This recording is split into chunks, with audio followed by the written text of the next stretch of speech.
Buscamos referencias de la agroecología en otra disciplina, decíamos que esa transdisciplina se ve en la práctica agroecológica. Esa transdisciplina se ve en la práctica agroecológica, porque en la práctica agroecológica uno ve las dimensiones. Vamos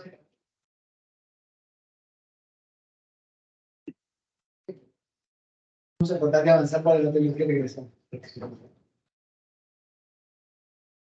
Uno ve esas dimensiones puestas en indígenas, campesinos, productores, estudiantes, gestores rurales, ciudadanos, nuevos rurales, profesores, porque ahí es donde uno ve todo esto integrado. Entonces, por ejemplo, lo que fuimos a campo con el doctor Juan Antonio, lo veíamos todo ahí. Ahora, me decían ellos, nos faltó algo, y era entrar en contacto con esos productores que hacían esas barreras con piedras. Claro, porque nosotros estamos acostumbrados a todo el tiempo estar en contacto con ellos.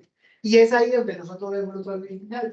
Y es ahí donde encontramos que el animal era parte importante de los sistemas agropecuarios, ¿no?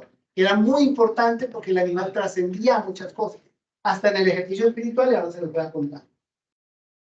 Una de los bases para poder entender esto es el origen de la agricultura, y es que le debe su modelo a la antigüedad, a cómo se origina en la antigüedad y a la evolución que tuvo conjuntamente con el humano, ¿no? Que le permitió todo ese proceso, habitar territorios, alimentarse, vestirse, desarrollar herramientas. Después de todo eso, pues es que el modelo económico le debe a eso todo lo que tiene hoy día. Y se le está desconociendo esa trascendencia cultural que ha tenido el hombre en la agricultura, el humano en la agricultura. Si hoy vemos la agricultura que se hace, todas las bases de eso que se hace hoy día está en la antigüedad, en la domesticación de semillas y la domesticación de alimentos. Entonces, ese modelo económico y el modelo agrícola, hoy día, el modelo moderno, no garantiza que nosotros podamos seguir viviendo como hemos venido viviendo. ¿Por qué? Porque el modelo económico y el modelo agrícola moderno atenta contra muchas cosas de los espacios ambientales y atenta contra muchos modelos de vida, fundamentalmente.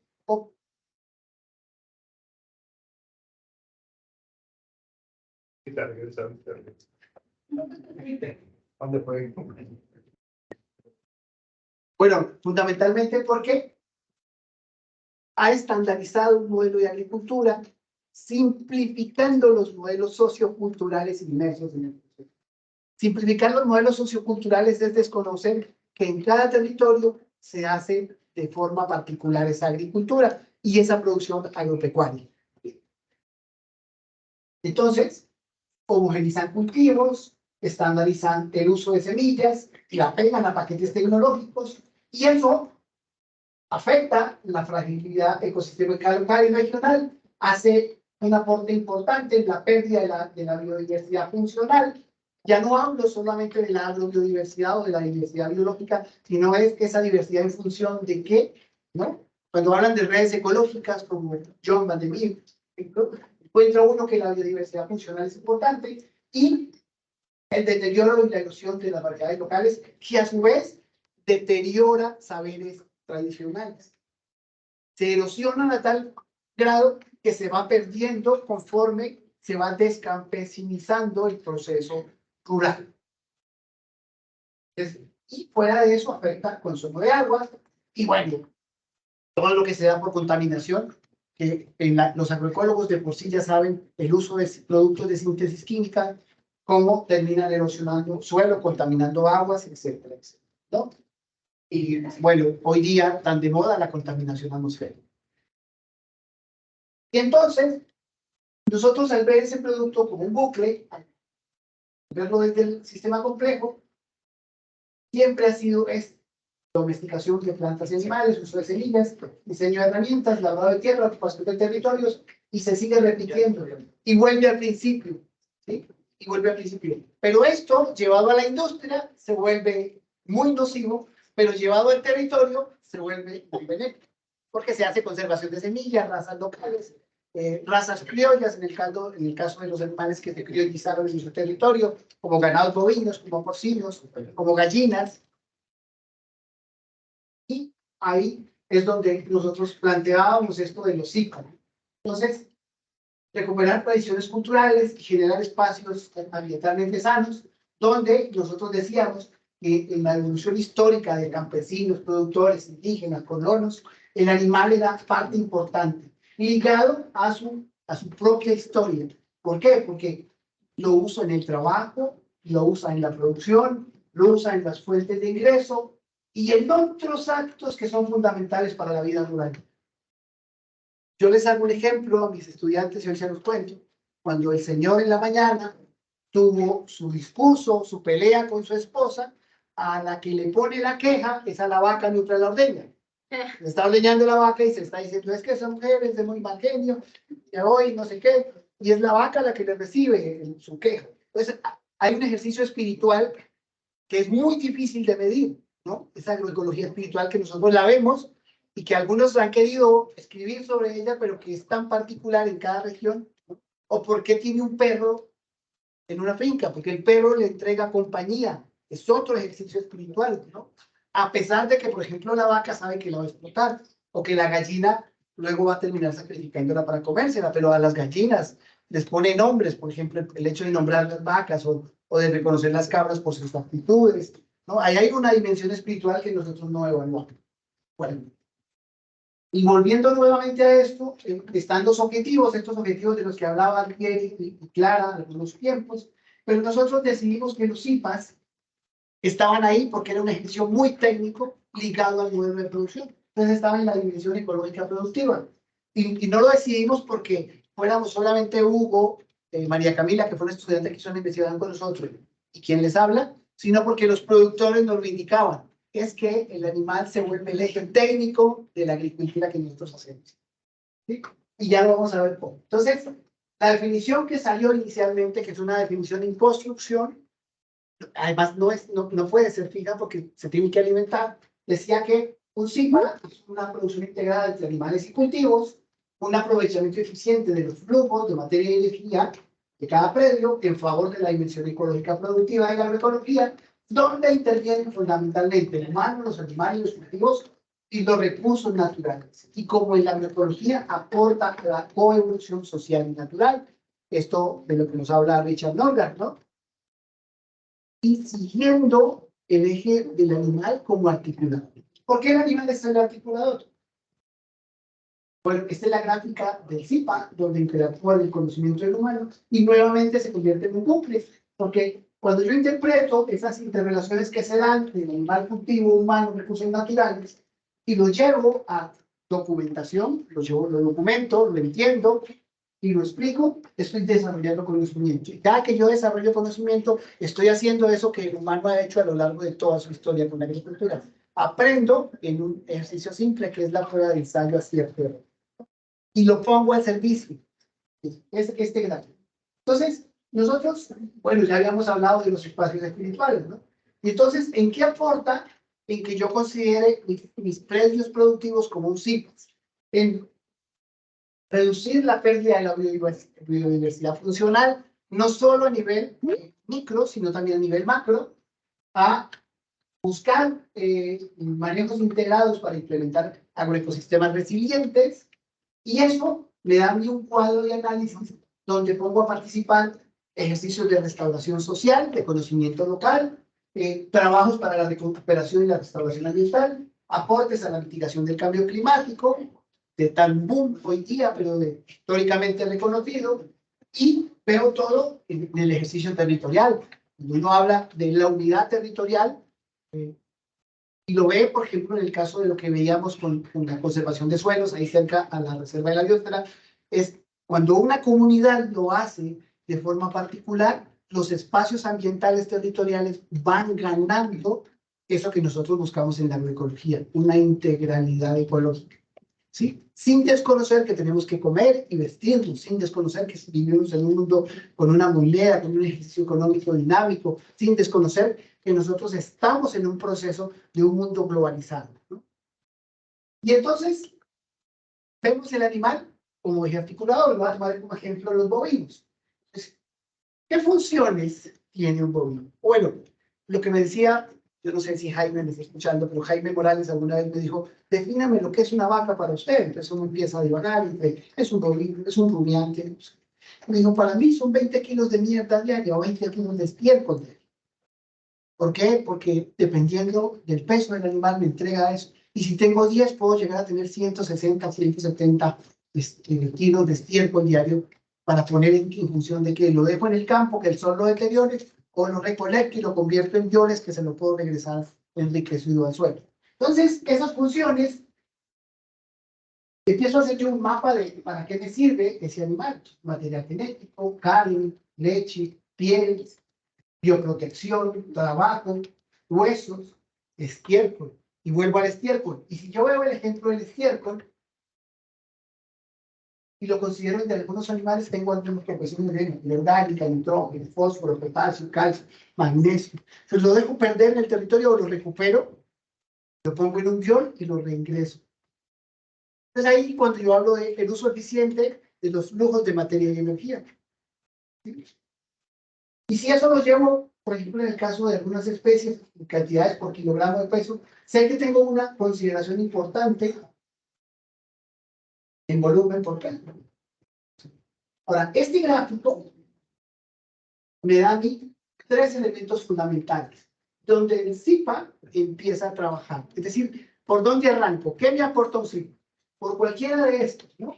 O hago la incorporación de alimentos sobrantes de mis modelos productivos, o hago uso multifuncional de otros elementos productivos, empiezo a hacer este gráfico con todos mis elementos, no solamente con los animales, sino también con lo que tengo en la agricultura. Estoy sembrando maíz, ¿qué hago con lo que no uso del maíz en la alimentación?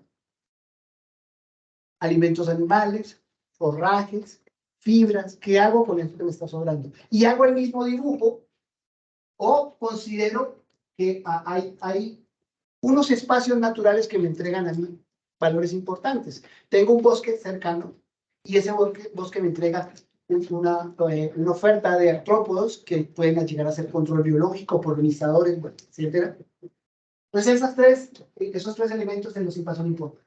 Entonces yo cuando veo el elemento en mi sistema, ya no lo puedo ver tan simple. Ya tengo que empezar a decir, ¿qué voy a hacer con la carne? Y ya empiezo a usar una palabra que se llama diversificación productiva. Lo hago yo, lo hace otro, cómo me conecto, cuál es la manera de comercializarlo, lo transformo, hago procesos agroindustriales, ¿no? Pero todos los elementos, como en este caso, por ejemplo, este ejemplo de bovinos, me entregan a mí. Y estos mapas que mis estudiantes en el curso de sistemas de producción de trópico bajo lo hacen en cada uno. Primero piensan en su finca, se llama en Colombia, ¿qué van a meter? Entonces, agricultura y ganadería, y háganle el dibujo a cada una de estas entidades que están en su finca. Entonces, cuando empiezan a hacer estos dibujos, se da uno cuenta que hacen unos mapas gigantes de toda la funcionalidad que le puede entregar. Pero los más grandes siempre son los del animal. Hagan los de agricultura y hagan los de animales, y se dan cuenta cómo los de los animales siempre van a ser más grandes. Porque yo el animal, por ejemplo, lo involucro en trabajo, lo que no puedo hacer con una planta de maíz. Y ahí es donde toma valores. Bien, cuando uno ve esta gráfica dice, bueno, ¿y cómo yo lo evalúo? Entonces, les voy contando cómo planteamos en la investigación, cómo salió la evaluación, pero vamos a ir haciéndolo con el Jurásico que todos lo conocen. Los que han estado trabajando en la huerta con el profesor Nelson lo pueden hacer con la huerta. Y al final alimentamos un aplicativo para ver qué resultado da, ¿vale? Estas son las variables sobre las cuales nosotros evaluamos los IPAs. Primero, el uso de herramientas locales. Y entonces, cuando uno habla de herramientas, en ocasiones tiene la tendencia a confundirla con insumos. Y ya ahorita vamos a ver cómo es la diferencia entre ellos. Segundo, la integración de los animales. Tercero, la integración de especies vegetales. Cuarto, el uso de insumos locales. herramientas e insumos son muy diferentes. Quinto, el índice de sustentabilidad. Sexto, el origen de la comida. Es importantísimo. Alguna vez hicimos un taller aquí de un pequeño aplicativo para evaluar qué tan local o qué tan global comemos. Nosotros lo usamos aquí. Y por último, flujos. Y en agroecología siempre hablamos de flujos. Menos entradas, más procesos internas y más salidas, ¿no? Pero ¿cómo lo evaluamos? Ahí nos inventamos algo que ha funcionado, pero que está susceptible a que ustedes lo modifiquen y nos retroalimenten estos sistemas. Esto es algo que está empezando a construirse. La variable 1, que son herramientas locales, entonces tiene 4 valoraciones: bajo, medio, alto y óptimo. Y casi todas van a circular en ese principio. Entonces, bajo es que por lo menos tenga una herramienta física local. Un deshidratador solar, una aplicadora manual construida, unas marquesinas de secado, algo que le permita transformar en su finca una herramienta. ¿Sí? Y hasta ahí es como obligatorio. A partir de ahí dice, estoy cumpliendo con el CIPA, puedo ir. Pero si ya puedo utilizar también una herramienta metodológica, hago mapas para ir viendo la evolución de mi sistema, lo dejo visible, luego hago diagramas de Venn para ver mi relacionamiento y los de mis vecinos. Pues ya tengo una herramienta física y conforme se va aumentando, físicas y metodológicas, 5 herramientas y más de 5 están nuevas. ¿Cómo anda el Jurásico con herramientas locales? Fíjense. Claro, yo reconozco lo de los ladrillos, lo de hacer los adobes. Esa es una herramienta. Solo la herramienta es el adobe. ¿Qué otras herramientas locales hay ahí? No los vi, pero el maestro tenía unos hornitos para cocinar los huesos para hacer fritos. La harina de hueso para los fritos, ¿no? Maestro del mundo. Había otra herramienta. Las lombrices, hechas con cemento. Hay otro modelo que son los muros tendinosos. Esa es otra herramienta local. No la estoy comprando, estoy usando algunas cosas que compro y otras que tengo ahí para hacerlas. Entonces vamos pensando cuántas herramientas tendría el Jurásico en este ejercicio. Solo escríbanlo para que luego lo apliquen. La segunda variable es el componente animal. Este es muy fácil. Lo obligatorio es que tenga una especie para la producción. Y de ahí para allá, una especie para la producción y una especie para el trabajo. Tengo borregos y un burro, por ejemplo, entonces tengo mi borrego es para la producción y el burro es para el trabajo. Está todavía ahí y ahí sucesivamente. ¿Cuántas especies hay en el Jurásico? Hay gallinas, hay cerdos, hay borregos y hay peces. 4. Hay conejos, 5. Lombrices. Bien. Luego, el componente vegetal. Entonces, el componente vegetal, este es uno de los más complejos. Entonces dice, debo tener como básico un cultivo comercial, uno para producir de forrajes y un huerto para comer. En agroecología hablamos del autoabastecimiento. Si nosotros desconocemos el autoabastecimiento, estamos desconociendo un valor importante en la agroecología, ¿no? Y de ahí para allá, hasta 6, hasta 7, hasta 8. Ahora, todo lo que está ahí sirve como un huerto para autoabastecimiento, porque finalmente ustedes son los que se terminan consumiendo. Le venden a los profesores, pero algunas de esas cosechas son para ustedes, ¿no? ¿No? Sí. Para todos. Sí. Si no las cobran es otra cosa. Ah, sí, está bien. Sí, claro, porque es su trabajo, hay que cobrarlo, ¿no? Luego la variable 4 son insumos locales. Por ejemplo, lo básico es que uses estiércol de un animal para composta de sobrantes de cosecha. Uso el estiércol como herramienta para composta. ¿Lo hacen en el Jurásico? Sí. Con lo de borrego, lo de conejos, ¿no? Y de greda. Eso también es. Sí. ¿Qué otros insumos locales habría en el Jurásico? Que no sean estiércoles solamente. Paja. Los sobrantes de cosecha. ¿Qué más? el humus de lombriz. Entonces, hasta 4 insumos, más de 4 insumos. ¿Listo? La variable de sustentabilidad. En el caso de nosotros usamos un pequeño aplicativo que se llama Fincas, que es una encuesta semiestructurada, donde construimos los indicadores con los campesinos, productores que nos colaboraron, y es responderlo. ¿En qué se basa este aplicativo? Se basa en decir la verdad, porque es para que él se evalúe.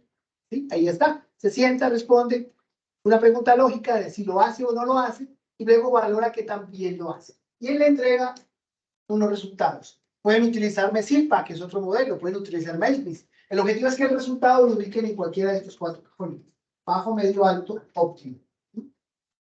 Cualquiera de estas evaluaciones de la sustentabilidad los puede ser.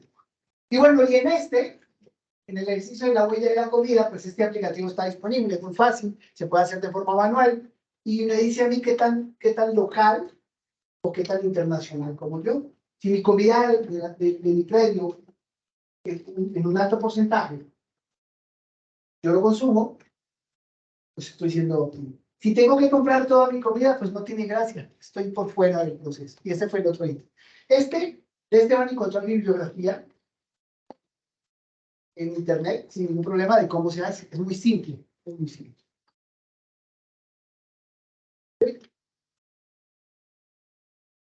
¿Qué se apagó? Ah, no, ya. Fui yo. Y flujos, la variable C, flujos. Y en flujos, lo mínimo que era que si entraba uno, salía uno. Es decir, que estuviera entre 1 y 0.75. Y para esto hay una fórmula. Entonces, en la F es igual a las entradas sobre las salidas. Si da entre 1 y 0.75, pues baja. Si da entre 0.75 y 0.5, medio, y así sucesivamente. ¿Cuánto está entrando externo al Jurásico? Que ese sería como uno de los ítems que más negativo les daría. ¿Cuánto está entrando de afuera? ¿Qué se está comprando para entrar ahí? ¿Y cuáles de los flujos internos están usando? Y ahí es cuando yo digo, mire que sí son importantes los flujos, en ocasiones a uno se le pasa por encima. Puede ser que yo compre semillas, o que yo tenga mis propias semillas. Entonces, ¿y cuánto estoy sacando? Y esa es otra cosa que hay que ver. ¿Cuánto estoy sacando? ¿Qué estoy vendiendo? ¿Qué está vendiendo? En el caso de este Jurásico. ¿Qué vende? Los borregos, el cerdo, conejos, huevos, Gallinas. y las gallinas de descarte salen también para la venta. Hortalizas, tunas. Empecemos a contar qué sale. Y luego la maestra Virginia nos puede decir un número de lo que está entrando. Sobre el número. Necesitamos sobre el número para hacer la fórmula. Y entonces, eso lo ponemos en el Excel y él nos bota los resultados de forma muy fácil. El Excel está ahí, ahora lo vamos a ver, lo vamos a evaluar y lo vemos desde ese punto de vista. Eso me permite ver en dónde estoy yo en un bajito o en dónde estoy yo bien. Y el Excel hace todo esto de eso. Ahora, si no tengo el Excel, lo puedo hacer manual, simplemente aplicando estas tablitas. Bien, lo vamos a hacer. Vamos a hacerlo con el Jurásico.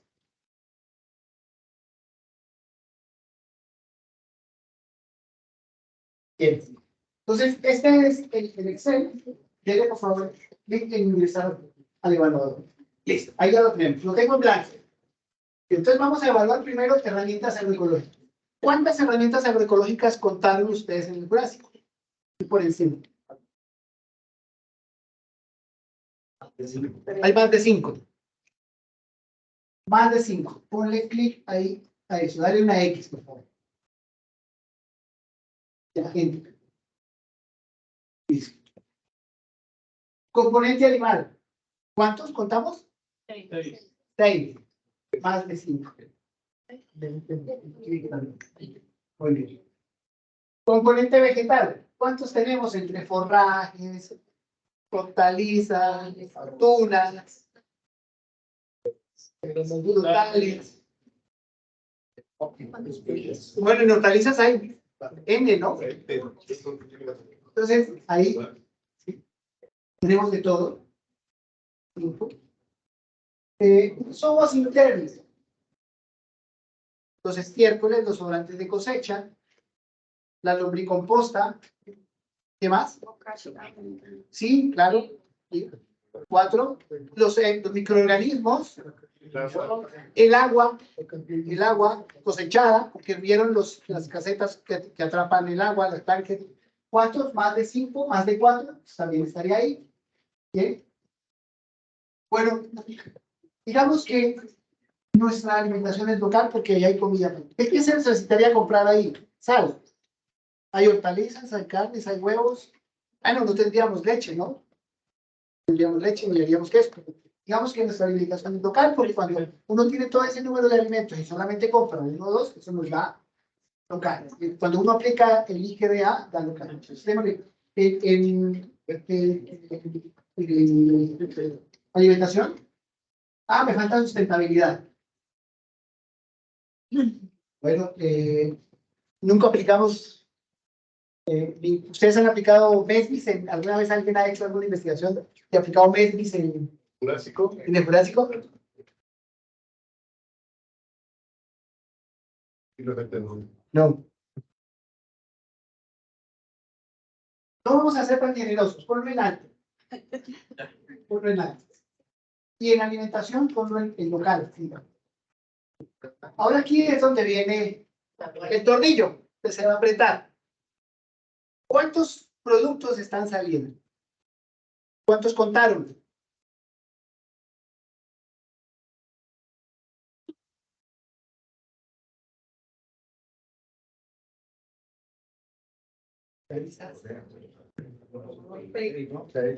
Seis. Hortalizas. Pues Bueno. las caras. Sí, y ahí hay frutales, nopales, ¿no? Como unas 14, más o menos. 14. Bien. ¿Qué está ingresando, maestra? ¿Qué se está comprando? ¿Cuántos? Doctor Pedro Arturo, que es el que Gallinas para los cerdos. 2, Conejos. 3, semillas, 4,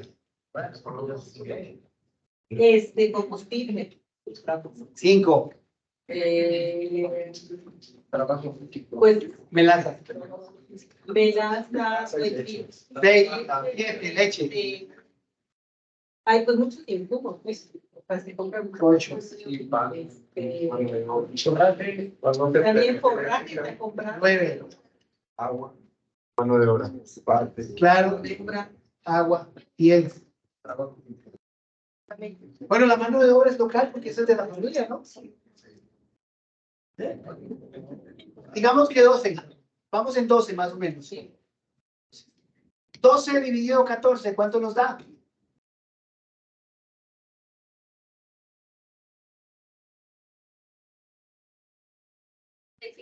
¿Cuánto? 85. Punto 85. Está aquí. Vamos acá. No. Ahí.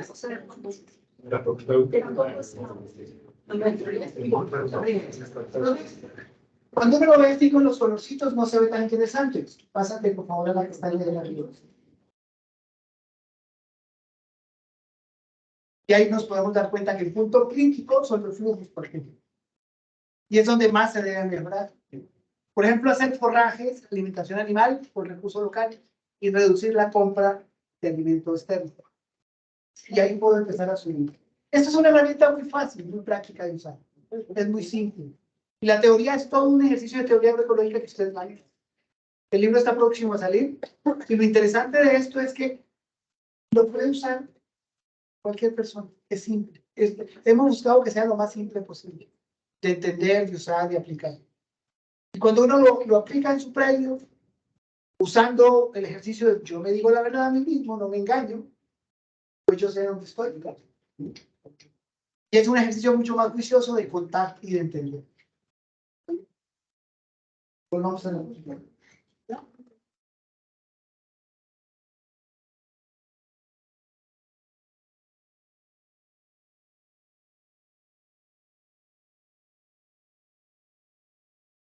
¿Sí? Bueno, se puede estar al principio, lo voy a poner al final.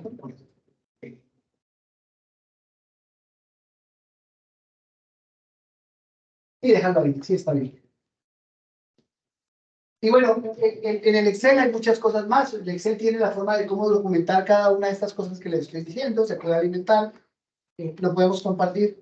Nuestra Virginia sin ningún problema. Gracias. Yo a partir de ahí hago mi evaluación. Entonces, en los sistemas integrados de producción agropecuario sustentable, fundamentalmente reconoce que esto, perdón, ya, conozco que esto es como la herramienta a trabajar. Y dibujar mis entidades dentro de mi sistema y ver cómo yo luego puedo conectar cada una de ellas. Cuando yo tengo forraje, el forraje me sirve como fibra o como alimentación, pero también me reconoce que tengo que hacer unos procesos adicionales si lo quiero compostar o si lo quiero volver silo. ¿Y de dónde voy a obtener, por ejemplo, la miel que necesito? Hablamos con Juan Antonio de las vinazas que se hacen a partir de la producción de mezcal, que quedan, que ya de por sí están fermentadas, que tiene un ejercicio microbiano ahí interesante. O sea, tengo un montón de elementos en mi predio que lo que yo tengo que ver es la forma de cómo utilizo. Pero cuando veo los dos componentes fundamentales, el vegetal y el animal se convierte en este gran articulado de todo el mundo. Por eso nuestros campesinos históricamente nunca han dejado de tener animales en sus predios. Siempre han tenido animales. Y vuelvo y les digo, ahí hay un espacio en el cual nosotros no hemos navegado todavía, y es en el ejercicio espiritual de esa relación humano-animal. También humano-planta. ¿Por qué nuestras abuelas le hablaban a las plantas de flores, a las matas, como decimos? Pues ahí hay una relación espiritual que no es tan fácil de medir. El profesor Carlos Gaitán, que terminó ya su tesis doctoral y trabajó sobre indicadores de transición, planteaba esa dimensión espiritual y me decía, pero ¿cómo la mido yo? No sabe cómo medirse, y yo creo que eso no se puede medir, ahora hay que escribirla, porque en cada espacio puede ser diferente. Entonces, yo no me entro hasta allá, pero sí digo que uno tiene mucha relación con el animal. Ahí se genera un ejercicio de cariño, de que el animal sea dócil, por ejemplo, al trato humano, de que no sean agresivos, bueno, un montón de cosas. Los que trabajan bovinos saben lo que es eso, con los porcinos es igual, etcétera, etcétera, ¿no? Y bueno, esto sería más o menos todo, contada la historia de lo que son, de lo que hemos querido que arranque este proceso de los ciclos. No es tan difícil, no es tan complejo, pero sí es muy interesante verlo en su sistema. Ahora, cualquiera me puede decir, es que eso es lo que hacemos en la agroecología. Sí, pero cuando uno ya lo empieza a ver desde otro cristal y lo pega a un solo eje de la agroecología, que es el eje ecológico productivo, me doy cuenta que yo tengo una responsabilidad mucho más allá de la producción, ¿no? Es también el ejercicio cultural. Y el ejercicio cultural tampoco es tan fácil de medir. Ahí está presente. Muchas gracias.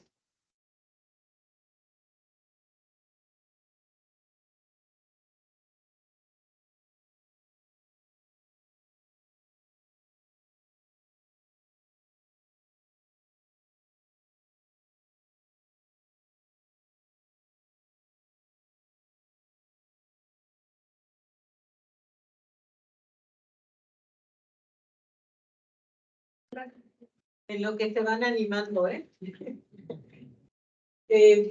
pues muchas felicitaciones, es un modelo bastante interesante, ¿no? Y si en alguna parte, supongo en el Excel se podrá o lo han hecho en términos de pesos y centavos, ingresos, o sea, así a grosso modo, ¿no?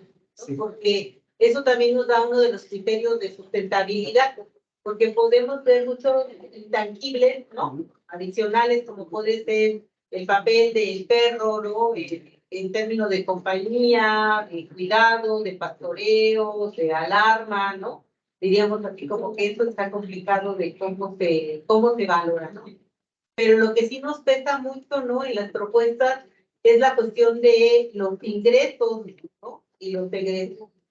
Entonces, ahí mi pregunta es si lo han medido lo han metido aquí para poder ubicar este 12, 14 que decías, ¿no? En términos de que estoy gastando en semillas, en forrajes, en combustible, ¿no? Tanto. Y dice, si solamente cosecho... Claro, para responderte, te cuento, visitamos un predio en Estación 14, aquí en México, otro en Real de 14, y otro en Guanajuato, un municipio que queda muy cerca de San Luis Potosí, se llama Playa. Y visitamos los predios, pero estos fueron los que más se gustaron a los modelos, que nos mostraban que eso lo hacían. En Colombia, uno en Florencia, Caquetá, en zona amazónica.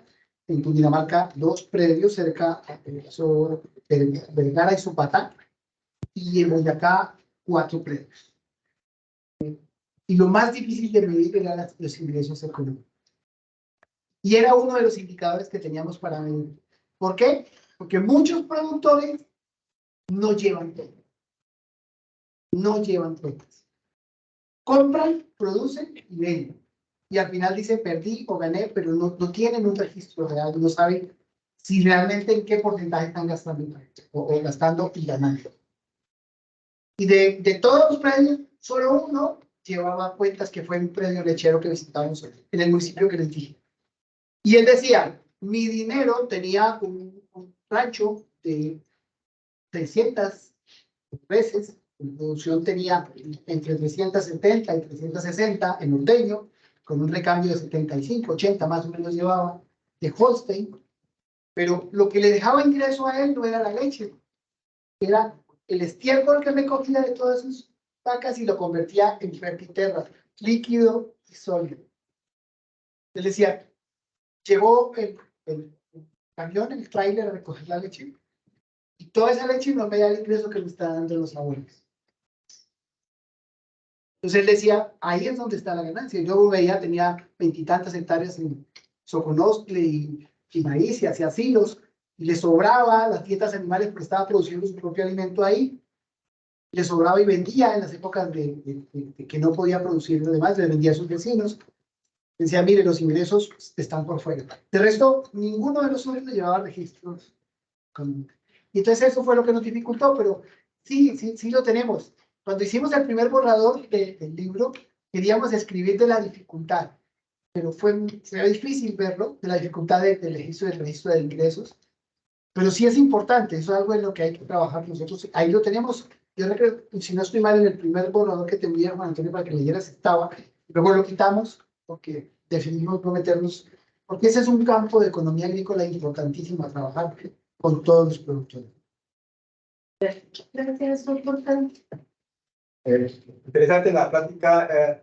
En este proceso de evaluación, ¿qué, vamos a decir, ponderación se le puede dar al uso de especies nativas, sobre todo de tipo vegetal? Bueno, sería una lista más a poner, darle un valor, usar cerdos criollos, gallinas criollas. Habría que alimentarlo ahí, claro. Y por eso digo que esto es en construcción. Mira, no lo habíamos considerado. Ya tomo nota porque sí es interesante. Sí, porque es un valor que no utiliza razas mejoradas, genéticamente mejoradas, solamente en pro de la producción, sino en la conservación de especies. Sí, no lo habíamos visto. Muchas gracias.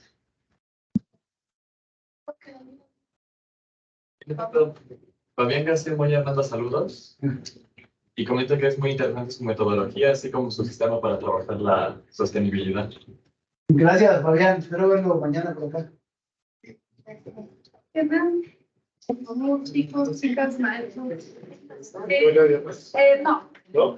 Bueno, sí. Por favor, adelante. Yo quería preguntarle si había explorado también la relación cultural de los animales con los humanos, desde el punto de vista de, por ejemplo, en el contexto rural pasa mucho que un animal es como una especie de ahorro.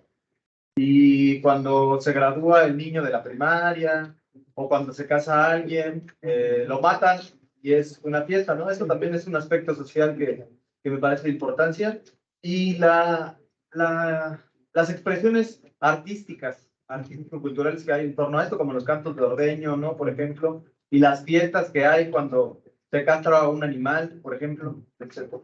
Claro, esa es la dimensión cultural de la que yo hablo, que no es tan fácil de medir, ¿no? Uno la puede documentar. Por ejemplo, hay casos como, había uno de los campesinos, lo primero que hacía antes de irse a cualquier su labor era, se iba a dejarle el maíz a las gallinas. Y que además es un graduado de un instituto, Camilo Carvajal, y era cantar, y darle el maíz a las gallinas, cantaba, pues, llegaban de todos lados. Y en el mismo efecto en otra finca era silbando. O sea, me escuchaban silbar y ahí llegaban. Y lo vemos en otras, lo veíamos, por ejemplo, cuando leñaban, era una campana. En la activación de la campana ya corrían hacia donde estaba el ordeño. Pero no es fácil de medir.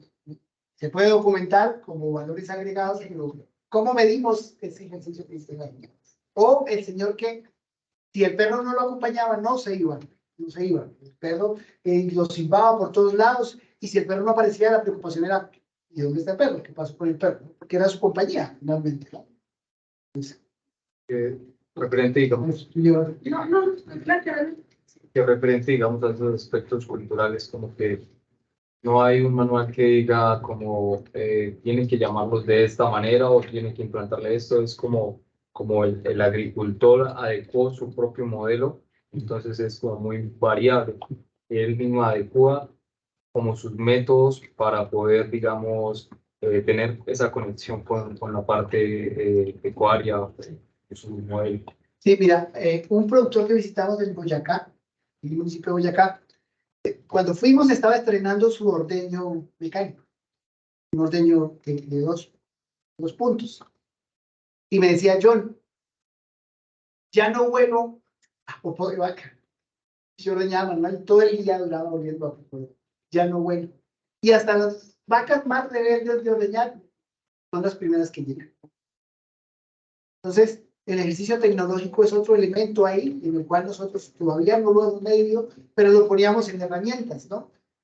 Y el ejercicio tecnológico nos ha dado para hablar de un tema que para algunos agroecólogos es escosor, pero es una cosa actual, y es los agricultores 4.0 o los campesinos 4.0. Son tecnologías muy fáciles de implementar, muy simples de usar, muy económicas, que lo que hacen es que la vida de campesino sea más práctica. Entonces, ahí hay un montón de cosas que van apareciendo conforme esto va arrancando, y eso uno reconoce que como somos agroecólogos, somos muy inquietos todo el tiempo, no comemos entero, criamos ojos para comernos los cuervos, como decía el profe argentino, vamos avanzando, pero el éxito es que nos retroalimentemos entre nosotros. Eso que nosotros hacemos hay que contarlo, y hay que ponerlo en un nivel donde muchos de ustedes lo conozcan. Eso es lo que hay que hacer todo el tiempo. Ahí es donde la agroecología ha ganado kilómetros, porque nosotros no estamos cobrando por contar lo que hacemos. Lo hacemos porque sabemos que enriquecemos todo este mundo agroecológico.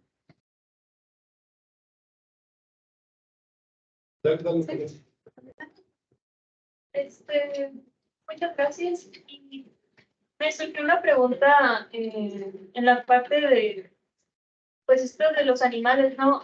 Todos como los factores que se podían observar.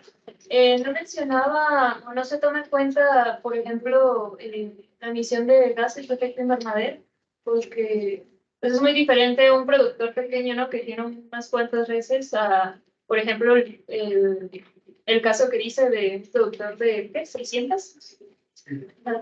Claro, ahora, ahí había una flechita que se llama bioprotección, y, por ejemplo, cuando se integra el animal como un elemento de protección, es justamente la integración de ese animal, por ejemplo, a plantas que secuestren carbono.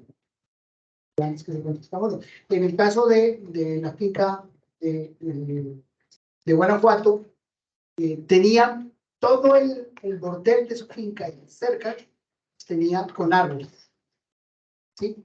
Que hacían captura de eso. Pero él mismo reconocía que parte de poner todo ese estiércol en un abono reducía también el ejercicio de contaminación de agua. ¿Sí? O sea, estaba haciendo ya un proceso, y que creo que lo empezó haciendo fue por eso. Cuando yo no tiene esa cantidad de vacas, de bovinos, pues imagínense la cantidad de estiércol que va a generar en todo el proceso contaminante. Todavía uno no logra hacerlo a unos niveles óptimos, pero es uno de los elementos considerables ahí. ¿Por qué? Porque pues, finalmente ahí ya estábamos hablando de cambio climático, ¿no? Contaminación atmosférica, y es una de las cosas que uno tiene que ver cuando trabaja con animales, sobre todo con rumiantes, ¿no? Maestro Juan Antonio. Y yo me estaba preguntando sobre este tema del balance económico del que hablaba Martín hace rato. Y nos lo van a poner siempre como una condición, o sea, la aspiración es de que tengas ganancias, ¿no? Una relación beneficio-costo, obviamente, sesgada hacia los beneficios, reduciendo los costos. Y eso, claro, suena lógico, suena como algo importante, pero en nuestros procesos productivos no necesariamente es como que lo que nos va a guiar, debe de guiar para. Y lo pregunto porque hace unos días platicando con Miguel Orea, que tú conociste ahora que fuimos, me decía que quería convencer a su mamá de que dejara de tener chivos porque le invertía más de lo que ganaba. Bueno, pero ¿qué otra cosa gana tu mamá además de la carne? Pregúntale, ¿no? No sé, pero a ella le encanta tener chivos. No hay forma de convencerla de que deje de tenerlos, aunque aparentemente está perdiendo. Yo digo, bueno, quizás tendríamos que cambiar el modelo y sumar a las cuentas el bienestar que tiene la persona por tener esos animales, valores culturales, espirituales que tú decías. Yo sé que no se pueden contabilizar, pero no lo podríamos ignorar. Además, el servicio que da ese chivo durante el tiempo que vive, puede ser en estiércol y todo lo que tú decías, ¿cómo lo podemos incorporar? Control de advertencia. ¿Cómo lo hacemos? Ahora, nosotros en las ciudades no estamos lejos de eso. Todos compramos un carro. Sabemos que en la medida que lo estamos usando, ese carro se deprecia. Nunca va a ser un buen negocio, ¿verdad? Pero todos tenemos carro. Todos aspiramos a eso. ¿Y a poco, verdad? Cuando ya lo deje de usar, voy a tener una ganancia económica. Nunca lo voy a tener. Pero sin embargo, si consideramos todos los beneficios que me dio de ahorro de tiempo, de no cansarme para ir a algún lugar, etcétera, etcétera, quizás salimos ganando.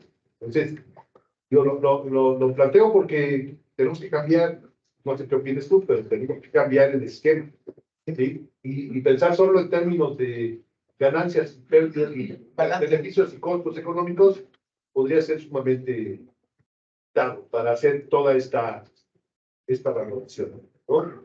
Yo traté de convencer a Miguel Orea de que no le digas a tu mamá que deje sus cabras, que la deje estar feliz con sus cabras, pero creo que no me hizo caso. Ahora, cuando uno ve, por ejemplo, en la medición de la comida, uno está comiendo local, está comiendo de lo que tiene en su entorno muy local, los costos ahí se reducen muchísimo.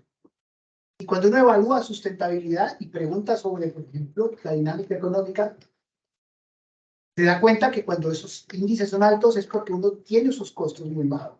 Entonces, esa era una consideración que hacíamos, bueno, sí, ahí uno ya puede evaluar costos.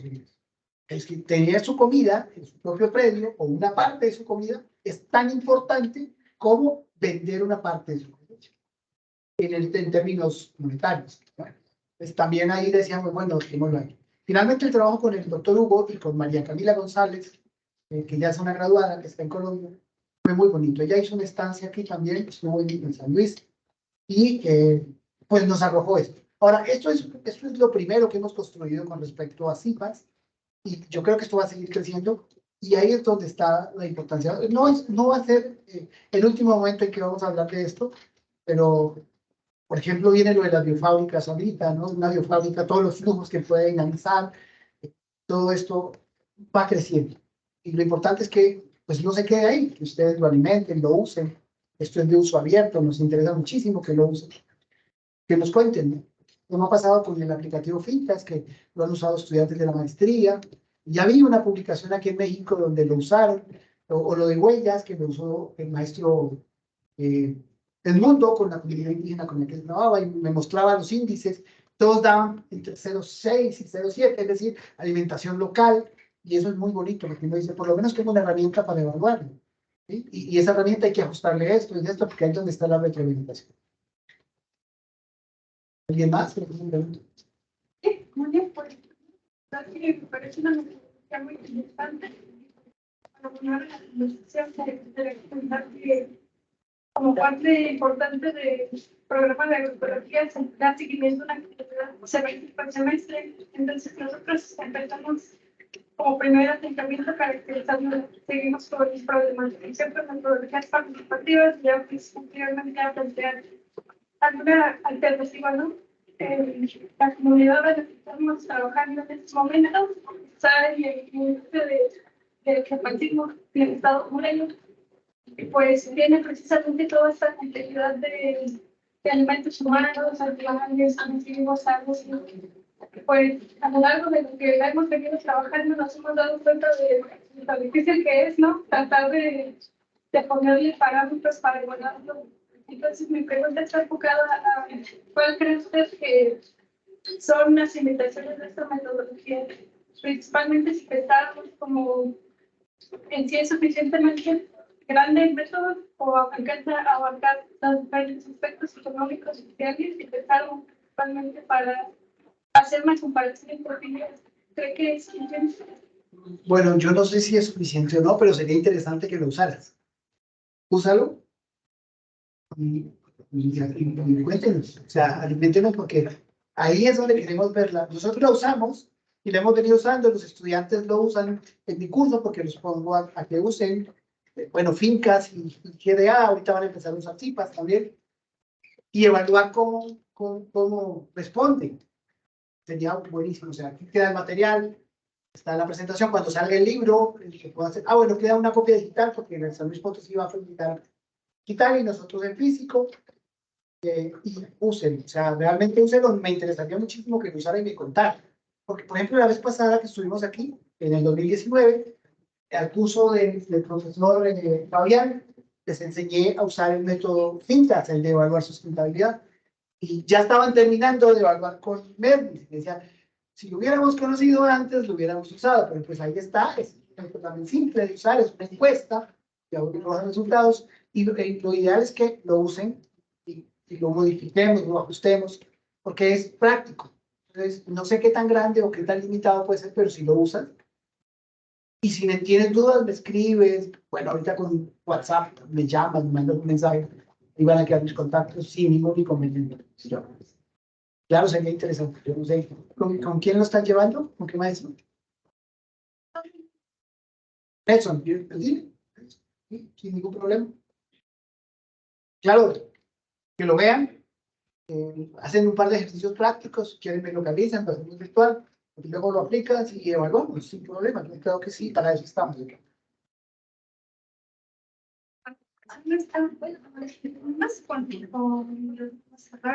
Sería una puntual. Habló de los campesinos 4.0. Sí, claro, es que hemos encontrado que unos jóvenes no han abandonado el campo, sino que se han quedado, porque se fueron a la ciudad a estudiar una carrera técnica en electrónica, porque no querían ser campesinos. Y luego se dieron cuenta que eso que ellos hacían servía para ponerlo en su finca. Se han regresado y han tecnificado cosas como la automatización de la bomba que surte agua en su casa, para que el papá no se pare a las 4 de la mañana a prenderla, como monitorear aspectos climáticos para identificar heladas.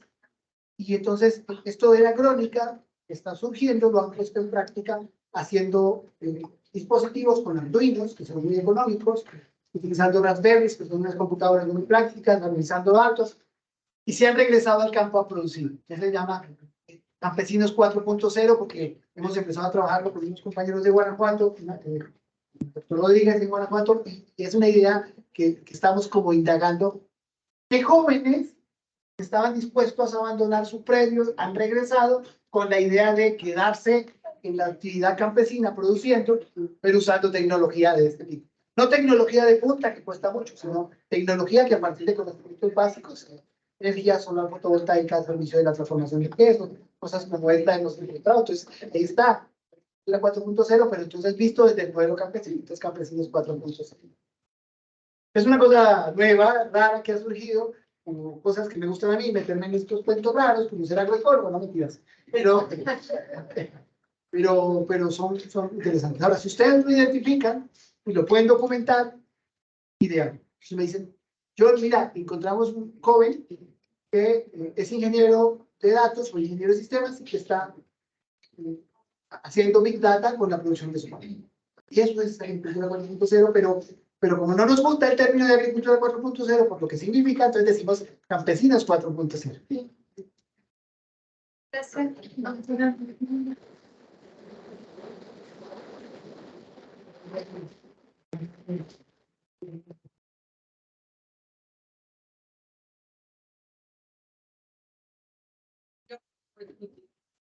Gracias. No, por el contrario, hay muchas cuestiones que, pues, que se quedan ahí en el tintero, ¿verdad? Para poder seguir trabajando. Igual hablar de una agricultura 5.0, ¿no? Con la cuestión esta de toda la informática. Ya un agroecólogo está trabajando con la cuestión esta de drones para la situación de ubicar donde, bueno, la aplicación de violes, ¿no? Entonces, creo que son de los temas que son bien importantes que nos traigan, ¿no? Y cuando eso le permite a una persona joven volverse al campo, entonces ahí es donde aparece lo de campesinos 4 o 5.0 ya, ¿no? O qué tantas ideas de inversión a partir de este tipo de modelos que pueden estar trabajando, mejorando, ¿no? Bueno, pues ya quedamos en muchas deudas, entonces vamos a seguirte invitando a que nos puedas estar acompañando en este seminario. Y pues agradecemos con una constancia, ¿verdad? Que doy lectura a ella, Universidad Autónoma Chapingo, Departamento de Enseñanza, Investigación y Servicio en Agroecología, otorga la presente constancia al doctor John Jairo Monte Carvajal por impartir la conferencia magistral, los TIPAS como modelo para diseñar agroecosistemas sustentables. Como parte de este seminario de actualización y en el marco del 31 aniversario del programa educativo de ingeniería en agroecología, hoy miércoles 12 de julio de 2023, y está firmado por nuestro rector, el doctor Ángel Garduño García, y por su servidor.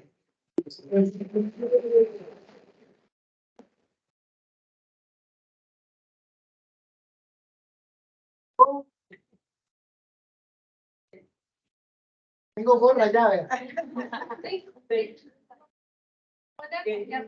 Los dos que nos van a tomar foto. La evidencia que estuvimos aquí.